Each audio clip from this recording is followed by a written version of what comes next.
దొరకడం ఏడు గంటలకు టైం అని ఇచ్చిన 8 గంటలకు రెడీగా ఉండే నేను ఫైనల్ ఒకటే అన్న సమయానికి మీరు ఎమ్మెల్సీ అయితే అన్ఎంప్లాయ్మెంట్ మీద ఈ రాష్ట్రంలో ఉన్న అన్ఎంప్లాయ్మెంట్ని అంటే 30 లక్షల మంది అన్ఎంప్లాయ్స్ ఉన్నారన్న కేవలం మీరు 1-2 లక్షలు క్యాలెండర్ ఇస్తారు కావచ్చు మరి మిగతా 28 లక్షల మంది ఎటు పోవాలి మీరు అన్ఎంప్లాయ్మెంట్ మీద మీకు ఎలాంటి ఒక నిర్దిష్టమైనటువంటి ప్రణాళిక ఉంది ఎట్లా మీరు ఈ అన్ఎంప్లాయ్మెంట్ని ఎట్లా దూరం చేయాలి ఎందుకంటే అన్న ఐఎల్ఓ రిపోర్ట్ చెప్పింది ఏంటంటే చదువు రానోడు రానోడు వాళ్ళతో పోలిస్తే గ్రాడ్యుయేట్స్ ఎందుకంటే గ్రాడ్యుయేట్ ఎమ్మెల్సీ కాబోతున్నారు కాబట్టి గ్రాడ్యుయేట్స్ 9 టైమ్స్ ఎక్కువ అన్ఎంప్లాయ్మెంట్ గ్రాడ్యుయేట్స్లో ఉంది కంపారిటివ్లీ ఇల్లిటరేట్స్తో కంపేర్ చేస్తే మరి ఈ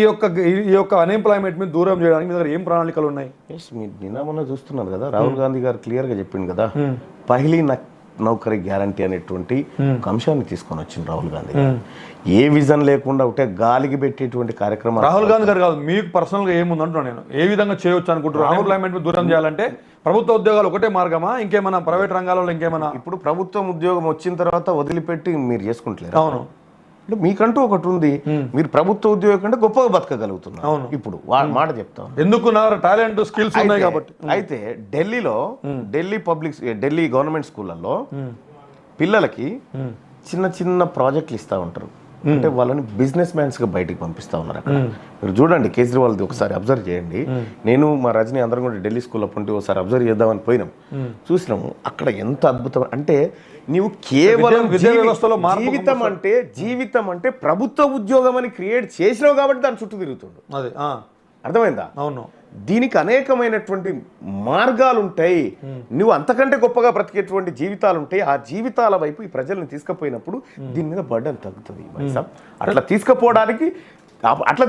గ్రాడ్యుయేట్స్ 9 టైమ్స్ ఎక్కువ అన్ఎంప్లాయ్మెంట్ గ్రాడ్యుయేట్స్ లో ఉందంటే ఎందుకుంటారు ఇప్పుడు నేను చెప్పాను మన విద్యా వ్యవస్థలు సరిగ్గా లేవని నేను అంటున్నా లేదు ఎందుకు చెప్తా వినండి అన్న ఇప్పుడు ఒకటేమో ఇప్పుడు టీ హబ్ అని తీసుకొచ్చారు కేటీఆర్ గారు టీ హబ్ అక్కడ ఎంటర్‌ప్రెన్యూర్‌షిప్ చేయడము వాళ్ళకు స్టార్టప్స్ ఇవ్వడము అవన్నీ చేస్తున్నామని చెప్పి వాళ్ళ పోర్టల్ తెలంగాణ పోర్టల్లో ఉంది తెలంగాణ పోర్టల్లో ఉంది రెండోది ఏంటంటే టీ ఐపాస్ అని చెప్పి ఒకటి తీసుకొచ్చారు ఇండస్ట్రియల్ ఏరియాస్ డెవలప్ చేయడం ఇదంతా ఎందుకు చెప్తున్నాను అంటే మీరు ఎమ్మెల్సీగా ఇప్పుడు ఉండబోతున్నారు ఈ యొక్క ఏవైతే గ్రాడ్యుయేట్ అన్ఎంప్లాయ్మెంట్ ఉందో దాని మీద మీరు చాలా కూలంకషంగా పనిచేయాలంటే కేవలం ఈ జియో 46 370 కాదు నేను చెప్పినా కదా అదే నేను చెప్తున్నా ఇండస్ట్రియల్ ఏరియాస్ కేవలం సిటీలో హైదరాబాద్లో మాత్రం ఉండడం వల్ల అక్కడ మైగ్రేషన్ ఎక్కువ అవుతుంది అక్కడ వాళ్ళ జీవిత విలువలు వాళ్ళ ఖర్చులు పెరిగిపోతున్నాయి రూరల్ ఏరియాస్ మొత్తం కూడా అట్లనే ఉండిపోతున్నాయి ఇండస్ట్రియల్ ఏరియాస్ మీద కూడా ఫోకస్ చేయండి స్కిల్స్ వొకేషనల్ ఇలాంటి ఎక్కడ రూరల్ ఏరియాస్ను డెవలప్ చేయడం అగ్రికల్చర్ను డెవలప్ చేయడం వీటి మీద కూడా మీరు దృష్టి పెట్టాలని చెప్పి నేను కోరుకుంటున్నాను ఫైనల్గా ఈ లైవ్కి వచ్చినందుకు పట్టభద్రులకు ఫేస్ చేసి మీరు ఏం చెప్పాలనుకుంటారో ఒక్క నిమిషం చెప్పండి అన్న రైట్ పట్టభద్రులకు కాదు ఫస్ట్ ప్రజలకు చెప్పాలనుకుంటున్నా అయాన్ ఇన్స్టిట్యూట్కి సంబంధించి అన్వర్ గారు ఒక ఛాలెంజ్ మళ్ళీ నాతో డిబేట్కి వస్తావా అనేటువంటి ఒక ఛాలెంజ్ విసరడం జరిగింది నేను అది ఛాలెంజ్గా స్వీకరించలేదు బాధ్యత గల మనిషి ఏదో తెలుసుకోవాలనుకుంటున్న ఉద్దేశంతో నేను వస్తున్నా అని చెప్పిన మీరు నాకు ఛాలెంజ్ విసిరినట్టు లేకపోతే నేనేదో ఇక్కడికి వచ్చి సమాధానం చెప్పుకుంటున్నా అనేటువంటి పరిస్థితి కాదు ఎంతో కొంత నిన్ను నమ్ముకున్న ప్రజలకు అవును పర్టికులర్గా నువ్వు ప్రాతినిధ్యం వహిస్తున్నటువంటి ప్రజలకు ఏదో చెప్పాలని తాపత్రయపడ్డా అవును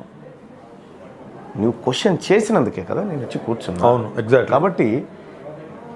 అన్వర్ గారు అడిగినటువంటి క్వశ్చన్లు కానీ లేకపోతే ఇంకేమన్నా కానీ ప్రతి విషయానికి